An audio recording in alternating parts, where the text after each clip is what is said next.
قصہ یوسف علیہ السلام۔ اعوذ باللہ من الشیطان الرجیم، بسم اللہ الرحمن الرحیم۔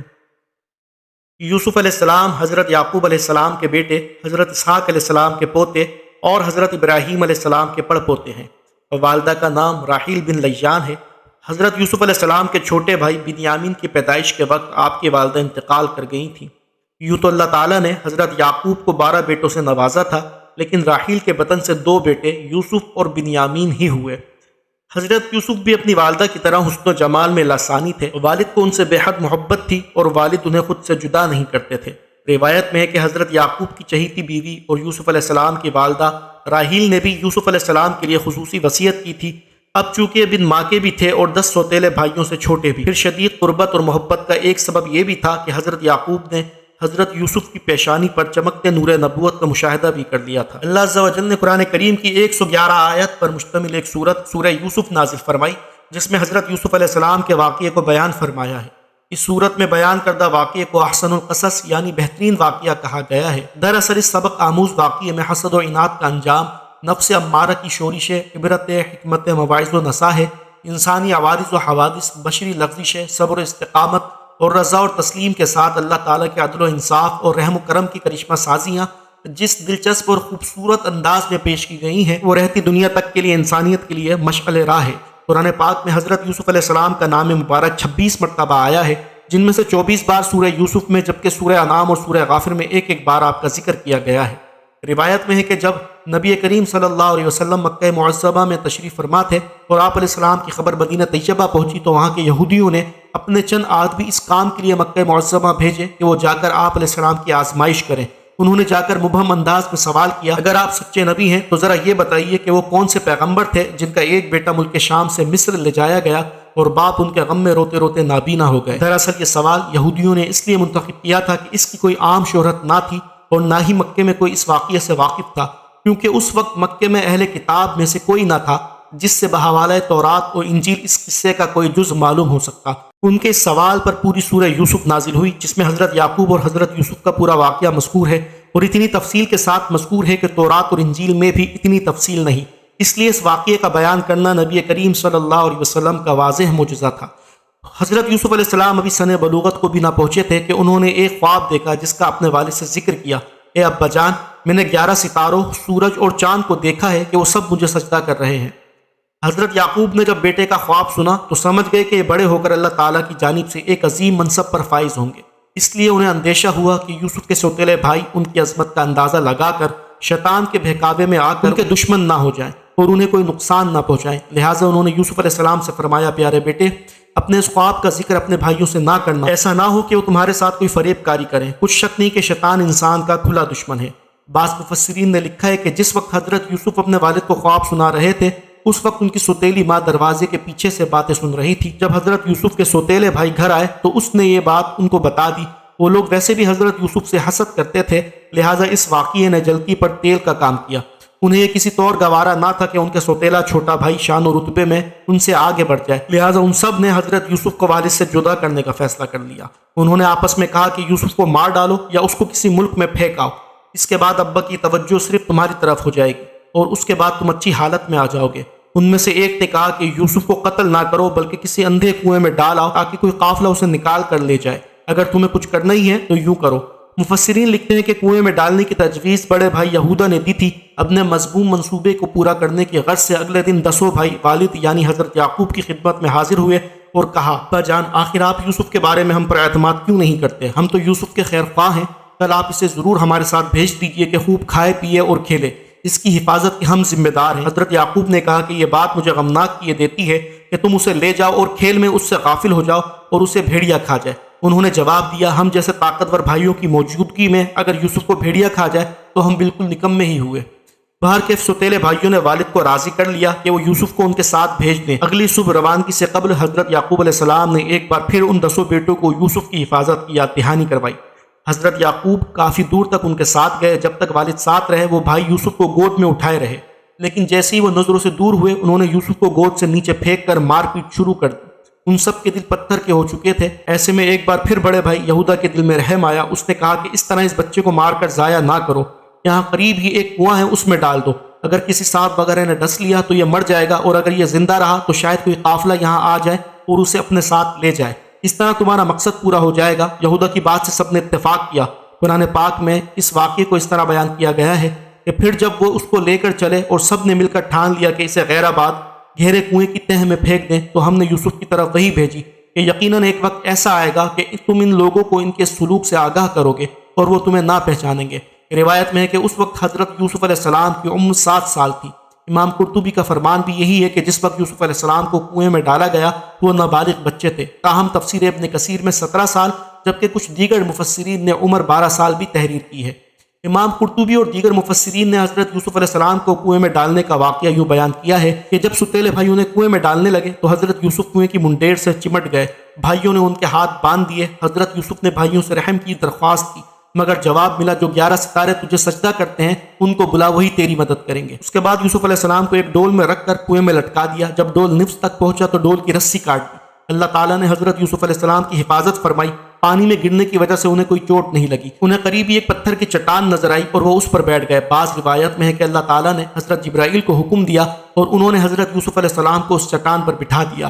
آپ 3 روز تک اس کنویں میں رہے۔ ان 3 دنوں تک بھائی یہودا دوسرے بھائیوں سے چھپ کر روزانہ ان کے لیے کھانا پانی لاتا اور ڈول کے ذریعے ان تک پہنچا دیتا تھا۔ حضرت یوسف علیہ السلام کو کنویں میں ڈالنے کے بعد انہیں فکر ہوئی کہ والد کو کیا جواب دیں گے، چنانچہ انہوں نے ایک بکری ذبح کی اور اس کا خون حضرت یوسف کے کرتے پر لگا کر عشاء کے وقت آہو بکا کرتے والد کے پاس پہنچے اور کہنے لگے، ابا جان، ہم سب تو دوڑنے میں لگے تھے اور یوسف کو ہم نے سامان کے پاس بٹھا دیا تھا، ایک بھیڑیا انہیں کھا گیا، لیکن آپ ہمارا کیوں یقین کریں گے اگرچہ ہم کتنے ہی سچے ہوں۔ مفسرین لکھتے ہیں کہ انہوں نے قمیص کو خون میں لت پت تو کر دیا تھا، لیکن وہ یہ بھول گئے تھے اگر بھیڑیا یوسف کو کھاتا تو قمیص کیسے سلامت رہ جاتی۔ حضرت یعقوب نے قمیص دیکھ کر اندازہ کر لیا کہ یہ جھوٹ بول رہے ہیں۔ آپ نے فرمایا، میرے بیٹو، یہ کیسا حکیم اور عقل مند بھیڑیا تھا کہ یوسف کو اس طرح کھایا کہ کرتا کہیں سے بھی نہ پھٹا اور صحیح سلامت رہا۔ آپ نے فرمایا، حقیقت یوں نہیں ہے بلکہ تم اپنے دل سے یہ بات بنا کر لائے ہو، بس میرے لیے صبر ہی بہتر ہے، اور جو تم بیان کرتے ہو اس کے بارے میں اللہ ہی سے مدد مطلوب ہے۔ تفسیر قرطبی میں ہے کہ ایک تجارتی قافلہ جو ملک شام سے مصر جا رہا تھا راستہ بھول کر اس غیر آباد جنگل میں پہنچ گیا جہاں بھائیوں نے حضرت یوسف کو کنویں میں ڈالا تھا۔ قافلے کے لوگ پانی کی تلاش میں سرگردہ تھے کہ ایک شخص مالک بن دبر اس کنویں تک پہنچ گیا۔ اس نے پانی لینے کے لیے ڈول ڈالا۔ حضرت یوسف نے ڈول کی رسی پکڑ لی۔ مالک بن دبر نے ڈول کو بھاری دیکھ کر اوپر کھینچا، لیکن جب اس نے ڈول کے ساتھ ایک 9 عمر بچے حضرت یوسف کو دیکھا تو خوشی سے پکار اٹھا، ارے بڑی خوشی کی بات ہے، یہ تو بڑا اچھا لڑکا نکل آیا۔ کیونکہ یوسف علیہ السلام بہت زیادہ حسین و جمیل تھے۔ آپ کے حسن کا اندازہ اس بات سے لگائیے کہ صحیح مسلم میں شب معراج سے متعلق حدیث میں ہے کہ رسول اللہ صلی اللہ علیہ وسلم نے فرمایا، میں یوسف علیہ السلام سے ملا تو دیکھا کہ اللہ تعالیٰ نے پورے عالم کے حسن و جمال میں سے آدھا ان کو عطا فرمایا ہے اور باقی آدھا سارے جہان میں تقسیم ہوا ہے۔ مفسرین لکھتے ہیں کہ سوتیلا بھائی یہودا روزانہ کھانا لایا کرتا تھا۔ اس روز جب وہ کنویں پر آیا اور یوسف کو نہ پایا تو بھائیوں کو بلا لایا۔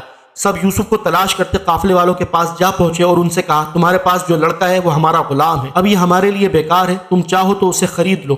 قافلے والے چونکہ ایک اجنبی جگہ پر تھے، سو ان 10 بھائیوں کے خوف سے یوسف کو خریدنے پر آمادہ ہو گئے۔ حضرت ابن مسعود اور حضرت ابن عباس فرماتے ہیں کہ ان بھائیوں نے حضرت یوسف کو 20 درہم میں فروخت کر کے آپس میں 2 درہم تقسیم کر لیے۔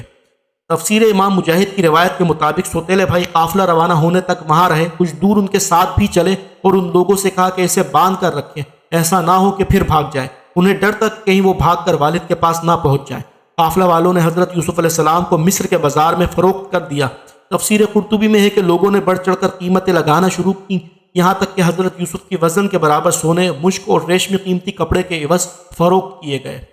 حضرت یوسف علیہ السلام کو خریدنے والا شخص عزیز مصر یعنی وزیر مملکت تھا، جو خزانہ اور امور سلطنت پر حاوی تھا۔ ابن اسحاق فرماتے ہیں کہ اس کا نام اطفیر بن رحیب اور اس کی بیوی کا نام راعیل بن رمابیل تھا، تاہم اکثر مفسرین نے عزیز مصر کی بیوی کا نام زلیخا لکھا ہے۔ ان دنوں ریان بن ولید مصر کا بادشاہ تھا۔ عزیز مصر حضرت یوسف علیہ السلام کو خوشی خوشی اپنے گھر لے آیا اور بیوی کو نصیحت کی کہ اس لڑکے کو بہت پیار و محبت سے رکھو۔ قرآن پاک میں ارشاد باری تعالیٰ ہے، مصر والوں میں سے جس نے اسے خریدا تھا اس نے اپنی بیوی سے کہا، اسے بہت عزت و احترام کے ساتھ رکھو، بہت ممکن ہے کہ یہ ہمیں فائدہ پہنچائے یا ہم اسے اپنا بیٹا ہی بنا لیں۔ یوں ہم نے مصر کی سرزمین میں یوسف کے قدم جما دیے۔ حضرت یوسف علیہ السلام محل میں بڑے سکون اور اطمینان کے ساتھ رہ رہے تھے۔ عزیز مصر آپ کی دیانت، شرافت، پاکیزگی، سچائی اور بردباری سے بہت متاثر تھا، لیکن ابھی اللہ تعالیٰ نے حضرت یوسف علیہ السلام کو مزید امتحانات سے گزارنا تھا۔ کچھ ہی عرصہ گزرا تھا کہ آپ سن شباب پر پہنچ گئے۔ عزیز مصر کی بیوی زلیخا آپ کے حسن و جمال سے بہت متاثر تھی۔ وقت گزرنے کے ساتھ ساتھ اس کی نیت بدلنے لگی اور اس نے آپ پر ڈولے ڈالنا شروع کر دیے۔ قرآن پاک میں ارشاد ہے، اور وہ یوسف جس عورت کے گھر میں تھے اس نے ان کو اپنی طرف راغب کیا اور اس نے دروازے بند کر کے کہا جلدی آؤ۔ یوسف نے کہا اللہ کی پناہ، وہ تیرا شوہر میری پرورش کرنے والا ہے، اس نے مجھے عزت سے جگہ دی، بے شک ظالم فلاح نہیں پاتے۔ جب حضرت یوسف نے دیکھا کہ یہ عورت شیطان کے چنگل میں پھنس کر دعوت گناہ پر مصر ہے تو باہر نکلنے کے لیے دروازے کی جانب بھاگے۔ زلیخا پکڑنے کے لیے ان کے پیچھے دوڑی۔ یوسف علیہ السلام کی قمیص کا پچھلا دامن اس کے ہاتھ میں آ گیا جسے اس نے اپنی طرف کھینچا تو وہ پھٹ گیا۔ حضرت یوسف علیہ السلام باہر نکلے تو سامنے عزیز مصر کھڑا تھا، پیچھے زلیخا بھی باہر آ گئی۔ اس نے شوہر کو دروازے پر کھڑا دیکھا تو معصوم بن گئی اور حضرت یوسف علیہ السلام پر الزام لگاتے ہوئے بولی، جو شخص تیری بیوی کے ساتھ برا ارادہ کرے تو اس کی سزا یہی ہے کہ اسے قید کر دیا جائے اور اسے کوئی دردناک سزا دی جائے۔ حضرت یوسف علیہ السلام نے جب دیکھا کہ اس عورت نے الزام انہی پر لگا دیا ہے تو صورتحال واضح کر دی اور فرمایا کہ یہی مجھے اپنی نفسانی خواہش پورا کرنے پر مجبور کر رہی تھی۔ عزیز مصر کے سامنے ایک طرف بیوی تھی جو حضرت یوسف پر بدکاری کا الزام لگا رہی تھی تو دوسری طرف حضرت یوسف تھے جن کی شرافت، پاکیزگی، صداقت اور سچائی مسلمہ تھی۔ وہ سوچ رہا تھا کہ ان میں سے کون سچا ہے۔ قرآن پاک میں ارشاد ہے، عورت کے گھر والوں میں سے ایک گواہ نے گواہی دی کہ اگر یوسف کا کرتا آگے سے پھٹا ہوا ہے تو عورت سچی ہے اور یوسف جھوٹا ہے، اور اگر یوسف کا کرتا پیچھے سے پھٹا ہوا ہے تو یہ عورت جھوٹی ہے اور وہ سچا ہے۔ جب یوسف کا کرتا دیکھا تو وہ پیچھے سے پھٹا تھا۔ تب عزیز مصر نے زلیخا سے کہا یہ تمہارا فریب ہے اور کچھ شک نہیں کہ تم عورتوں کے فریب بڑے ہوتے ہیں۔ پھر اس نے کہا یوسف اس بات کا خیال نہ کر اور زلیخا تو اپنے گناہ کی بخشش مانگ، بے شک خطا تیری ہی ہے۔ تفسیر ابن کثیر میں ایک دودھ پیتے بچے کا ذکر ہے کہ جسے اللہ تعالیٰ نے گویائی عطا فرمائی اور اس نے عزیز مصر کو یہ حکیمانہ مشورہ دیا جس میں حضرت یوسف کی بے گناہی ثابت ہوئی۔ یہ واقعہ دربار خاص سے ہوتا ہوا شہر کی خواتین تک میں عام ہو گیا۔ انہوں نے زلیخا کو بدنام اور اسے لعن طعن کرنا شروع کر دیا، جس کا ذکر قرآن کریم میں یوں کیا گیا ہے، اور عورتوں نے شہر میں چرچا کیا کہ عزیز مصر کی عورت اپنے غلام کو چاہتی ہے، اس کی محبت میں فریفتہ ہو گئی ہے، ہم تو اسے سری غلطی پر دیکھتے ہیں۔ زلیخا جب ان عورتوں کے تن سے تنگ آ گئی تو اس نے ان عورتوں کو اپنے گھر کھانے پر مدعو کر لیا۔ پھر جب سب خواتین کھانے کی دعوت پر آ گئیں تو اس نے ان میں سے ہر ایک کو پھل تراشنے کے لیے ایک ایک چھری دی اور پھر یوسف علیہ السلام سے کہا کہ ان کے سامنے چلے آؤ۔ ان عورتوں نے جب حضرت یوسف کے حسن و جمال کو دیکھا تو ایسی مدہوش ہوئی کہ پھل تراشنے کی بجائے اپنے ہاتھ کاٹ لیے اور بے اختیار بول اٹھی، سبحان اللہ، یہ انسان ہرگز نہیں، یہ تو یقیناً کوئی بہت بزرگ فرشتہ ہے۔ جب زلیخا نے دیکھا کہ یہ عورتیں تو یوسف کے جلوہ حسن سے مبہوت اور مدہوش ہو گئی ہیں تو اس نے کہا کہ یہی وہ غلام ہے جس کے بارے میں تم مجھ پر لعنت ملامت کر رہی تھی۔ میں نے اس سے اپنا مطلب حاصل کرنا چاہا لیکن اس نے اپنے آپ کو روک لیا، اور جو کچھ میں کہہ رہی ہوں اگر یہ وہ کام نہ کرے گا تو قید کر دیا جائے گا اور رسوا ہوگا۔ مفسرین لکھتے ہیں کہ اس واقعے کے بعد وہ عورتیں بھی زلیخا کی ہمنوا ہو کر اس کی تائید و حمایت کرنے لگی، جس کی بنا پر زلیخا مزید نڈر ہو گئی تو یوسف علیہ السلام نے اپنے رب سے التجا کی، اے میرے پروردگار، جس کام کی طرف یہ مجھے بلاتی ہے اس کی نسبت مجھے قید پسند ہے، اور اگر تو مجھ سے ان کے فریب کو نہ ہٹائے گا تو میں ان کی طرف مائل ہو جاؤں گا اور نادانوں میں داخل ہو جاؤں گا۔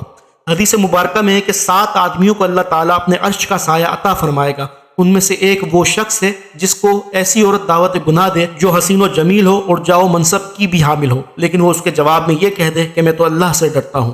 جب زلیخا کے داؤ پیچ ناکام ہو گئے تو اس نے حضرت یوسف علیہ السلام کو قید خانے میں ڈالنے کا تہیہ کر لیا۔ اس نے اپنے شوہر کو مجبور کیا کہ اس کی جس قدر رسوائی اور بدنامی ہو چکی ہے اس کے توڑ کے لیے یوسف کو قید خانے میں ڈال دیا جائے تاکہ لوگوں کو معلوم ہو کہ زلیخا بے قصور ہے۔ حضرت یوسف کی عفت اور پاک دامنی ثابت ہونے کے باوجود عزیز مصر نے انہیں حوالہ زندہ کر دیا، جو اللہ تعالیٰ نے جیل جانے کی دعا قبول فرما کر ایک طرف تو انہیں عورتوں کی چال بازیوں سے بچا لیا تو دوسری طرف شاہ مصر کے قرب اور حکومت میں شامل ہونے کے مواقع فراہم کر دیے۔ آپ قیدیوں کی خبر گیری کرتے اور ان سے پیار و محبت سے پیش آتے، چنانچہ آپ بہت جلد قیدیوں میں مقبول ہو گئے۔ محل کے 2 خاص آدمی بادشاہ کو زہر دینے کے الزام میں گرفتار کر کے قید خانے میں لائے گئے۔ ان میں سے ایک شاہی ساقی یعنی بادشاہ کو مشروبات پلانے والا اور دوسرا باورچی تھا۔ ایک رات ان دونوں نے عجیب و غریب خواب دیکھا جس کی تعبیر کے لیے حضرت یوسف سے رجوع کیا۔ ایک نے خواب میں خود کو شراب نچوڑتے دیکھا اور دوسرے نے دیکھا کہ وہ سر پر روٹی اٹھائے ہوئے ہے جسے پرندے نوچ نوچ کر کھا رہے ہیں۔ آپ نے فرمایا، اے میرے قید خانے کے رفیقو، تم دونوں میں سے ایک تو اپنے بادشاہ کو شراب پلانے پر مقرر ہو جائے گا لیکن دوسرا سولی پر چڑھا دیا جائے گا اور پرندے اس کا سر نوچ نوچ کر کھائیں گے۔ آپ نے دونوں اشخاص میں سے جس کی نسبت خیال کیا کہ وہ رہائی پا جائے گا اس سے کہا کہ اپنے آقا سے میرا ذکر بھی کرنا، لیکن شیطان نے اس شخص کو یہ بھلا دیا اور آپ کہیں برس جیل خانے میں ہی رہے۔ آپ 7 سال جیل میں رہے، پھر اللہ رب العزت نے اپنے محبوب نبی کی باعزت رہائی کا بندوبست فرمایا۔ ہوا یوں کہ مصر کے بادشاہ نے ایک ایسا حیران کن اور پریشان کن خواب دیکھا کہ درباری اور مصاحبین میں اس کی تعبیر نہ بتا سکے۔ قرآن پاک میں اسے یوں بیان کیا گیا ہے، اور بادشاہ نے کہا میں خواب دیکھتا ہوں کہ 7 موٹی گائے ہیں جنہیں 7 دبلی گائے کھاتی ہیں، اور 7 سبز خوشے ہیں اور 7 خشک۔ اے دربار والو، مجھے میرے خواب کی تعبیر بتاؤ اگر تم خواب کی تعبیر بتانے والے ہو۔ انہوں نے کہا یہ خیالی خواب ہے اور ہم ایسے خوابوں کی تعبیر نہیں جانتے۔ اس وقت دربار میں وہ شاہی ساقی بھی تھا، اسے جیل میں قید حضرت یوسف علیہ السلام یاد آ گئے۔ اس نے بادشاہ سے کہا کہ اگر مجھے جیل جانے کی اجازت عنایت فرما دیں تو میں اس خواب کی تعبیر آپ کو لا دوں گا۔ بادشاہ نے اسے جانے کی اجازت دی تو وہ حضرت یوسف علیہ السلام کے پاس آیا۔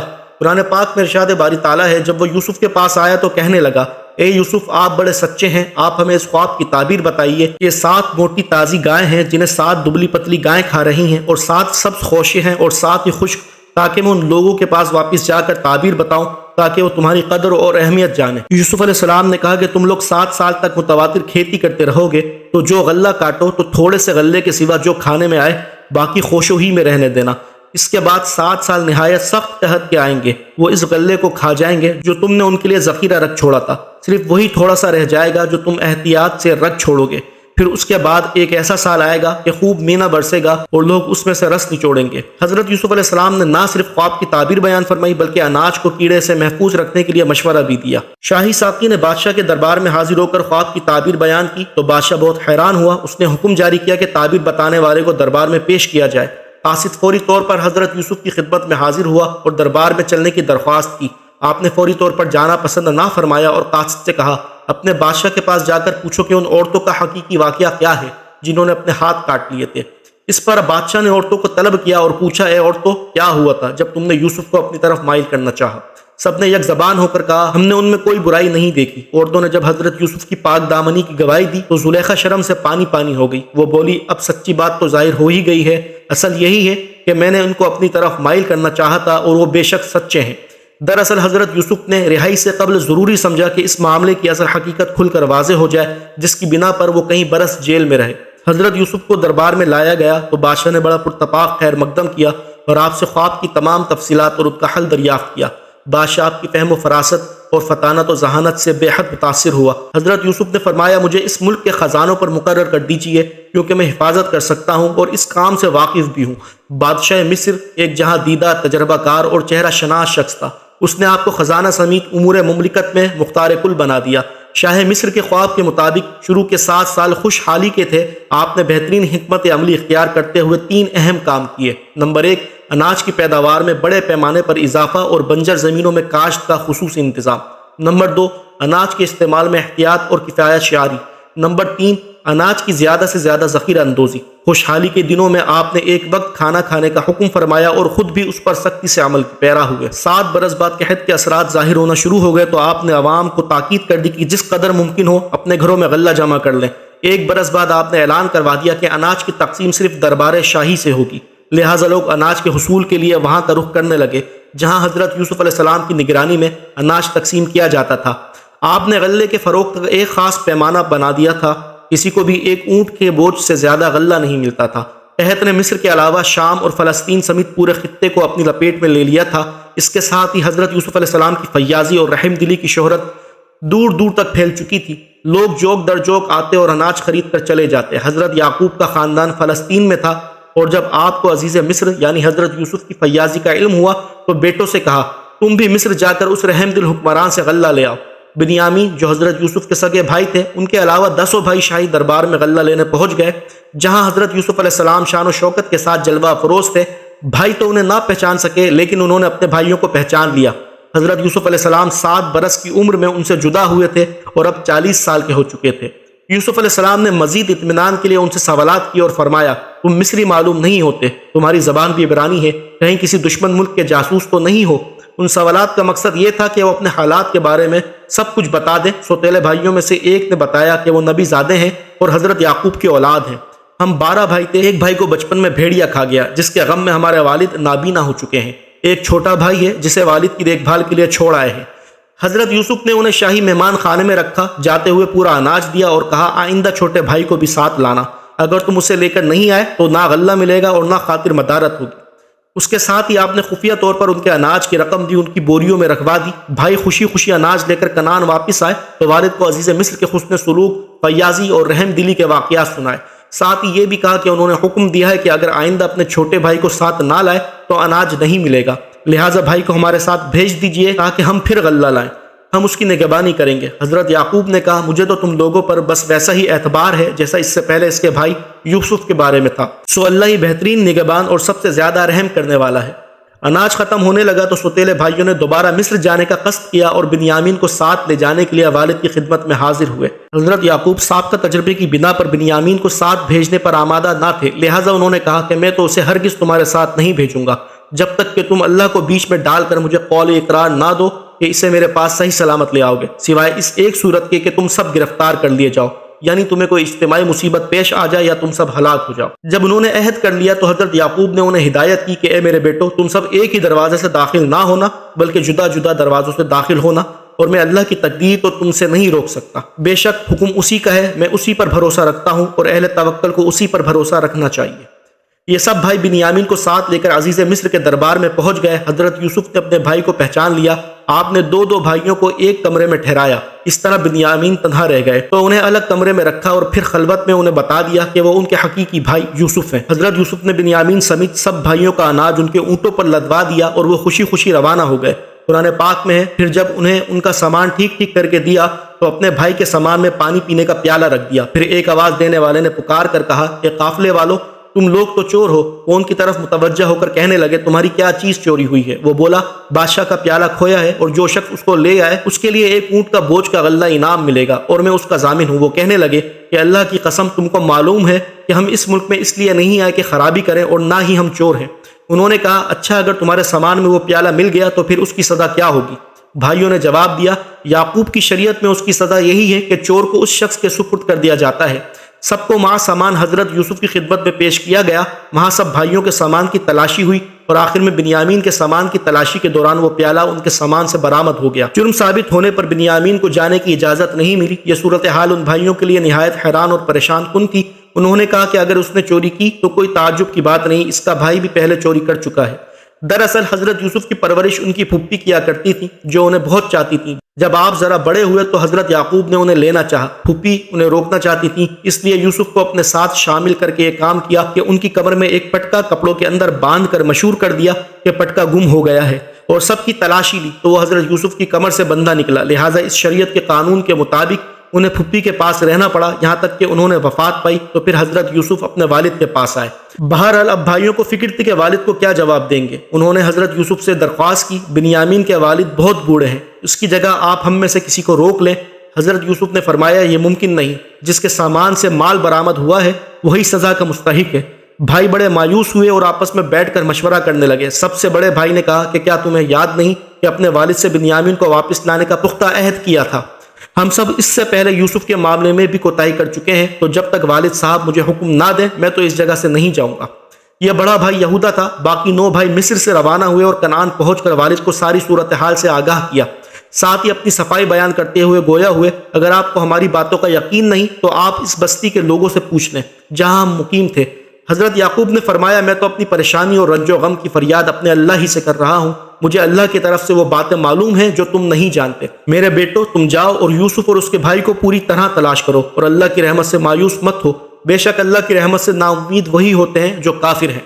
یہ سب بھائی حضرت یعقوب کے اصرار پر دوبارہ عزیز مصر کے دربار میں گئے اور نہایت عاجزی اور انکساری سے بھائی کی رہائی کی اپیل کی، ساتھ ہی باپ کے بڑھاپے، ذوق اور دوسرے بیٹے کی جدائی کے صدمے کا بھی ذکر کیا۔ حضرت یوسف کا دل بھر آیا، آنکھیں نمناک ہو گئیں۔ روایت ہے کہ حضرت یعقوب نے عزیز مصر کے نام خط بھی لکھ کر دیا تھا۔ حضرت یوسف علیہ السلام نے خط پڑھا تو بے اختیار رونے لگے اور پھر اپنے راز کو ظاہر کر دیا۔ تعارف کی تمہید کے طور پر بھائیوں سے سوال کیا تم کا کچھ یاد بھی ہے کہ یوسف اور اس کے بھائی کے ساتھ کیا برتاؤ کیا تھا؟ بھائیوں نے جب عزیز مصر کی زبان سے اپنے بھائی یوسف کا تذکرہ سنا تو حیران رہ گئے اور گھبرا کر بولے کیا سچ مچ تم ہی یوسف ہو؟ حضرت یوسف نے جواب دیا ہاں میں ہی یوسف ہوں اور یہ میرا بھائی ہے۔ اللہ نے ہم پر فضل و کرم کیا، جو شخص اللہ سے ڈرتا اور صبر کرتا ہے تو اللہ نیکوکاروں کا اجر ضائع نہیں کرتا۔ بھائیوں نے جب حضرت یوسف کی یہ شان دیکھی تو اپنی غلطیوں اور کوتاہیوں کا اعتراف کر لیا۔ آپ نے بھی پیغمبرانہ عفو و درگزر سے کام لیتے ہوئے انہیں معاف کر دیا۔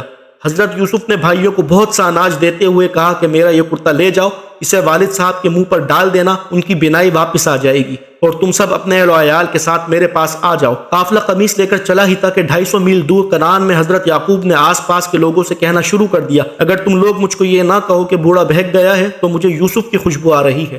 بھائی واپس کنعان پہنچے اور والد کے چہرے پر کرتا ڈالا، جس سے ان کی بینائی بحال ہو گئی۔